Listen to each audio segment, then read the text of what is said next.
ಮತ್ತೊಂದು ಕಡೆ ಮಾದಪ್ಪನ ಬೆಟ್ಟಕ್ಕೆ ಪಾದಯಾತ್ರೆ ಹೋಗ್ತಾ ಇದ್ದಂತ ಸಂದರ್ಭದಲ್ಲಿ ಚಿರತೆಯ ದಾಳಿಗೆ ಭಕ್ತನೋರ್ವ ಬಲಿಯಾಗಿದ್ದಾರೆ. ಬೆಟ್ಟದಲ್ಲಿ ಚಿರತೆ ದಾಳಿ ಬಗ್ಗೆ ಆ ಪ್ರತ್ಯಕ್ಷದರ್ಶಿ ಇದೀಗ ವಿವರಿಸಿದ್ದಾರೆ. ಆಮೇಲೆ ಅದೇನ್ ಶಾಕಿಂಗ್ ವಿಚಾರ ಅಂತ ಅಂದ್ರೆ, ಅಟ್ಯಾಕ್ ಮಾಡಿದಂತ ಚಿರತೆ ಆ ಮೃತದೇಹ ಹಿಡ್ಕೊಂಡು ಅಲ್ಲೇ ಕೂತಿತ್ತು. ಹೋಗಿ ಎಲ್ಲ ಹೆದರ್ಸಿದ್ರು ಹೋಗ್ತಾ ಇರ್ಲಿಲ್ಲ, ಆ ಜಾಗದಿಂದ ಹಂಗೆ ಕೂತಿತ್ತು. ರಕ್ತ ಹೀರಿ ಆ ನಂತರದಲ್ಲಿ ಅಲ್ಲಿಂದ ಹೋಗಿದೆ. ಬೆಳಗಿನ ಜಾವ 5:30ಕ್ಕೆ ಪಾದಯಾತ್ರೆಗೆ ಸೂಚನೆಯನ್ನ ಕೊಟ್ಟಿದ್ರು ಅರಣ್ಯ ಇಲಾಖೆ ಸಿಬ್ಬಂದಿ. ಸೊ ನಾವು 6 ಗಂಟೆಗೆ ಬೆಟ್ಟ ಹತ್ತಿ ದೇಗುಲಕ್ಕೆ ಹೊರಟಿದ್ವಿ. 6 ಗಂಟೆ ಸಮಯದಲ್ಲಿ ಚಿರತೆ ನಮ್ಮ ಮೇಲೆ ದಾಳಿ ಮಾಡ್ತು. ಆಗ ನಾವು ಅಲ್ಲಿಂದ ಓಡೋದಕ್ಕೆ ಶುರು ಮಾಡಿದ್ವಿ. ಚಿರತೆ ಓಡೋಡಿ ಬಂದು ಹೀಗೆ ಅಟ್ಯಾಕ್ ಮಾಡಿದೆ. ಚಿರತೆಯನ್ನ ಕಣ್ಣಾರೆ ಕಂಡಂತ ಪ್ರತ್ಯಕ್ಷದರ್ಶಿ ಹೀಗೆ ಹೇಳಿಕೆಯನ್ನ ಕೊಟ್ಟಿದ್ದಾರೆ. ನಾವು ಪ್ರತಿನಿಧಿ ಅವ್ರ ಜೊತೆ ಮಾತನಾಡಿದರೆ ಬನ್ನಿ ಕೇಳೋಣ. ಈಗ ಮಹಲೆ ಮಹದೇಶ್ವರ ಬೆಟ್ಟಕ್ಕೆ ಲಕ್ಷಾಂತರ ಸಂಖ್ಯೆಯಲ್ಲಿ ಜನ ಬರ್ತಾರೆ. ಅದರಲ್ಲಿ ನಮ್ಮ ಮಂಡ್ಯ ಮಳವಳ್ಳಿ ಭಾಗದಿಂದ ಹಿಡ್ಕೊಂಡು ಹಳೆ ಮೈಸೂರು ಭಾಗದಿಂದ ಸಾಕಷ್ಟು ಸಂಖ್ಯೆಯಲ್ಲಿ ಪಾದಯಾತ್ರಿಗಳು ಬರ್ತಾರೆ. ತಾವು ಕೂಡ ಹೋಗ್ತಾ ಇದ್ರಿ. ನಿನ್ನೆ ಏನಾಯ್ತು ಸರ್? ನಿನ್ನೆ 5:15 ಬೆಳಗಿನ ಜಾವ ಅಲ್ಲಿ ಫಾರೆಸ್ಟ್ ಡಿಪಾರ್ಟ್ಮೆಂಟ್ ಅವರು 5:15 ಮೇಲೆ ಬುಡಿ ಅಂತ ಹೇಳಿದ್ರು. 5:15 6 ಗಂಟೆ ಮೇಲೆ 6 ಗಂಟೆ ಮೇಲೆ 6 ಗಂಟೆ ಮೇಲೆ ಯಾರು ಕಳಿಸ್ತಾ ಇರಲಿಲ್ಲ ಸರ್. 6 ಗಂಟೆ ಮೇಲೆ ಕಳಿಸ್ತಾ ಇರಲಿಲ್ಲ. ನಾವು ಲೇಟಾಗಿ ಆಗ್ಬಿಟ್ಟಿದ್ದು. ಮೊದಲೇ ಟ್ರಿಪ್ ಬೇಗನೆ ಬಿಟ್ಟಿದ್ದೋ, ಈ ಟ್ರಿಪ್ ಹೋಯ್ತಾ ಇರಲಿಲ್ಲ.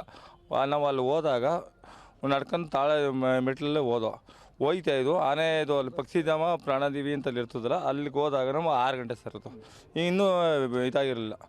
ಅರ್ಧ ದಾರಿಗೆ ಹೋದೋ. ಆ ಕಡೆಗೆ ದೇವಸ್ಥಾನ ಒಂದು ಇದೈತೆ. ಆ ದೇವಸ್ಥಾನದ ಹತ್ರ ಅರ್ಧ ದಿನ ಒಂದು 15-25 ಸೀಟು ಸರ್. ಹುಡುಗರು ಒಬ್ಬ ಅಳವಡಿ ಹುಡುಗ, ಒಬ್ಬ ಚಿರತೆ ನೋಡೋನೆ ಬಾಲ ಆಡಿಸೋದು ಅಷ್ಟೇ. ನಾನು ಬ್ಯಾಕ್ರಿ ಹಾಕಿ ಇಂಚರ್ ಹೋಯ್ತಾ ಇದ್ದೆ.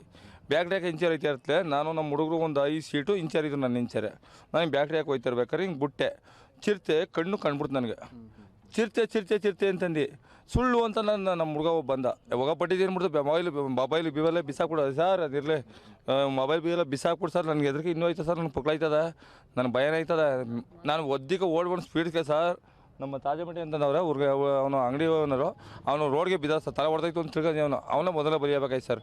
ಅವನು ಬಿದ್ದಿದ್ದು ಓಡ್ಬಿಟ್ಟ. ನಾನು ತಿರ್ಪಣ ಒಬ್ಬೆಗೆ ಬಿದ್ದು, ಒಬ್ಬೆಯಿಂದ 6 ಬಂದು ರೋಡ್ಗೆ ಬಂದು ಕೂತ್ಕೊಂಡ ಸರ್. ರೋಡಿಗೆ ಬಂದು ಕೂತ್ಕೊಂಡ್ಲೆ 1/4 ಗಂಟೆ ಅರ್ಧ ಗಂಟೆ ಬಸ್ಸೇ ಬರಲಿ. ಅವು ಒಂದು ಸ್ಕೂಟ್ರ್ ವೆಹಿಕಲ್ ಏನು ಬರಲಿಲ್ಲ ಸರ್. ಅಲ್ಲಿ ಏನು ಬರಲಿಲ್ವಾ. ನಾನು ಕೂಕೋತಾ ಇದ್ದೀನಿ, ಬಡ್ಕೋತಾ ಇದ್ದೀನಿ. ಇಂಚರ ಬರ್ರಪ್ಪ ಚಿರತೆ ಬದ ಅಂತ ಬಡ್ಕೋತಾ ಇದ್ದೀನಿ. ಯಾರು ಬರ್ತಾಯಿಲ್ಲ. ಆಮೇಲೆ ನಮಗೆ ರೆಸ್ಟ್ ತಗೊಂಬಂದು ಕೂತ್ಕೊಂಡ್ಮೇಲೆ ಅದು ಪಕ್ಕಕ್ಕೆ ಬಂದು ಕೂತ್ಕೊಬಿಡ್ತು ಸರ್. ಚಿರತೆ ಪಕ್ಕಕ್ಕೆ ಬಂದು ಕೂತ್ಕೊಬಿಡೋದು ನೋಡಲಿಲ್ಲ ನಮ್ಮ ಸರ್. ನಮ್ಮ ಗಾಬರಿ ಆಗಿತ್ತಲ್ಲ, ಇಂಥಗಡೆ ನೋಡಲಿಲ್ವಾ. ತಿರುಪಲ ನಮ್ಮ ಅಸ್ವತ್ ಅಂತ ಹುಡುಗ ಕೂತಿದ್ದವನ, ಬಾಯಿಸೋ ಇದೆಲ್ಲ ಇಲ್ಲ ಸುಳ್ಳು ಹೇಳ್ತಾ ಇದೆಯಾ ಅಂತ ಕಲ್ ತಗೊಂಡು ಹೋಮ ಅಂತಂದ. ನೀನು ಹೋಗಪ್ಪ, ಮಲೆ ಮಾದೇಶ್ವರನ 2 ಮಕ್ಕಳು ಸಹ ಆ ಚಿರತೆನ ನೋಡಿದ್ದೀನಿ.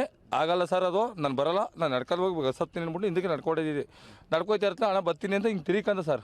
ಅಸೋಡ್ಗೆ ಏನು ಮಾಡ್ತು, ಕಾಣ್ಬಿಡ್ತು. ಈ ಹುಡುಗ ಒಂಟಿಯಾಗಿ ಬೆಟ್ಟ ಚೇರ್ಕೆ ಓಡ್ಬಿಟ್ಟ. ಈ ಹುಡುಗ ಪ್ರವೀಣ್ ಬೆಟ್ಟ ಚೇರ್ಕೆ ಓಡ್ಬಿಟ್ಟ. ಈ ಕಡೆ ನಮ್ಮ 5 ಸೀಟ್ ಆಗೋದು. ಈ ತಾಜಾ ಮಿಠಾಯಿ ಅವ್ರೊಬ್ಬರೇ ಆಗೋದು. ತಾಜಾ ಮಿಠಾಯಿ ಮಧು ಅಸ್ವತ ನಾನು ಇಷ್ಟು ಜನ ಒಂದು ಸೈಡ್ ಆಗ್ಬಿಟ್ಟ ಸರ್. ಒಂದು ಸೈಡ್ ಆಗ್ಬಿಟ್ಟ ಮೇಲೆ ಓಡ್ಬಿಟ್ಟು ನಮ್ಮ ಹಿಂದಕ್ಕೆ ಹೋಗ್ಬಿಟ್ಟು. ಆಮೇಲೆ ಅಳವಡಿಯವರು ಎಲ್ಲ ಗ್ರಾಮಸ್ಥರು ಬರೋ ಗಂಟೆ ನಮ್ಗೆ ಹೋಗಲಿಲ್ಲ ಸರ್. ಮೊಬೈಲ್ ಅವ್ರು ರೈತ ಬರೋದಿಲ್ಲ ಅಂದ್ಬಿಟ್ಟು ಹಿಂದಕ್ಕೆ ಹೊಂಟದೆ. ಹೊಂಟೋಗ್ಬಿಟ್ಟಾದ್ಮೇಲೆ ಒಂದು ಅರ್ಧ ಗಂಟೆ ಆದಮೇಲೆ ಎಲ್ಲ ಬಂದಮೇಲೆ ಒಟ್ಟಿಗೆ ಹೋದ. ಅಳವಡಿಯವರೆಲ್ಲ ಸುಳ್ಳು ಅಂತಂದರು. ಮೊಬೈಲು ದಾಳಿ ಆಗಿದೆ ಪ್ರವೀಣ್ ಅವ್ರ ಮೇಲೆ ಅಂತ ತಮ್ಮ ಗಮನಕ್ಕೆ ಯಾವಾಗ ಬಂತು ಸರ್? ನಮಗೆ ಆ ಹುಡುಗನಿಗೆ ನಾವು ಟವರ್ ಎಲ್ಲೂ ಸಿಗಲಿಲ್ಲ. ಅಲ್ಲಿ ಟವರ್ ಸಿಗ್ಲಿಲ್ವಾ. ಮೇಲ್ಗಡೆ ಇತ್ತು ಹೋಗ್ಬಿಟ್ಟು ಟವರಲ್ಲಿ ಫೋನ್ ಮಾಡೋಣ, ಅವನೇ ಇರ್ತಾನೆ ಅಂದ್ಬಿಟ್ಟು ಬೆಟ್ಟಕ್ಕೆ ಹೋಗ್ಬಿಟ್ಟು ಮಾಹಿತಿ ಪಾಲಿಸ್ ಆಫೀಸರ್ ಸಾರ್ಗೆ ಹೇಳ್ಬಿಟ್ಟು ಹೇಳೋಣ ಅಂದ್ಬಿಟ್ಟು ಅಲ್ಲಿ ಗಂಟೆ ಹೋದ್ಮೇಲೆ ಅಲ್ಲಿಗೆ ಹೋಗ್ಬಿಟ್ಟು ಫೋನ್ ಮಾಡ್ದೋ. ಬೆಟ್ಟಗೂ ಕಳಿಸ್ತೋ, ತಾಳ್ಬೆಟ್ಟಗೂ ಕಳಿಸ್ತೋ, ಕೆಳಗಡೆ ಕಳಿಸ್ತೋ, ಅಲ್ವಾಸನ ಮಾಡಿಸ್ತೋ. ಕಾಣಲಿಲ್ಲ ನಮಗೆ. ಹುಡುಗ ಇಲ್ಲೇ ಆಗಿರೋ ಸರ್ ಅಂತ ಫಾರೆಸ್ಟ್ ಆಫೀಸರ್ಗೆ ಫೋನ್ ಮಾಡಿದ್ದು. ಸಾಹೇಬರು 10 ಗಂಟೆಗೆ ಬಂದರು. 10 ಗಂಟೆಗೆ ಬಂದು ಚೆಕ್ ಮಾಡಿ ಸಾಹೇಬ್ರೆ ಕೆಳಗೆ ಹೋಗೋದು ಅಂದ್ಬಿಟ್ಟು ಇಳ್ಕೋಗಿ ಎಳ್ಕೊಂಬಂದ್ರು ಸರ್. ಚಿರತೆ ದಾಳಿ ಬಳಿಕ ಈಗ ಅರಣ್ಯ ಇಲಾಖೆ ಎಚ್ಚೆತ್ತಿದೆ. ಮಾದಪ್ಪನ ಬೆಟ್ಟಕ್ಕೆ ಪಾದಯಾತ್ರೆ ತಾತ್ಕಾಲಿಕ ಸ್ಥಗಿತ ಆಗಿದೆ. 4 ದಿನಗಳ ಕಾಲ ಪಾದಯಾತ್ರೆಯನ್ನ ಸದ್ಯ ಅರಣ್ಯಾಧಿಕಾರಿಗಳು ಇದೀಗ ನಿರ್ಬಂಧಿಸಿದ್ದಾರೆ.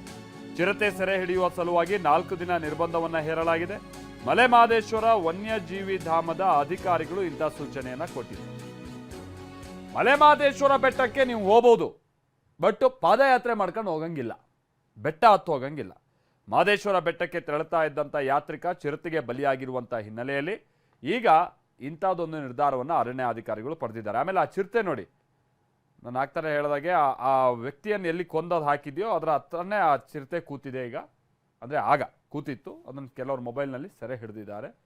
ಇದು ನರಭಕ್ಷಕ ಚಿರತೆಯಾಗಿ ಬದಲಾಗಿರುವಂಥ ಕಾರಣಕ್ಕಾಗಿ ಚಿರತೆ ಹಿಡಿಯುವಂಥ ಕಾರ್ಯ ಸದ್ಯ ಶುರುವಾಗಿದೆ.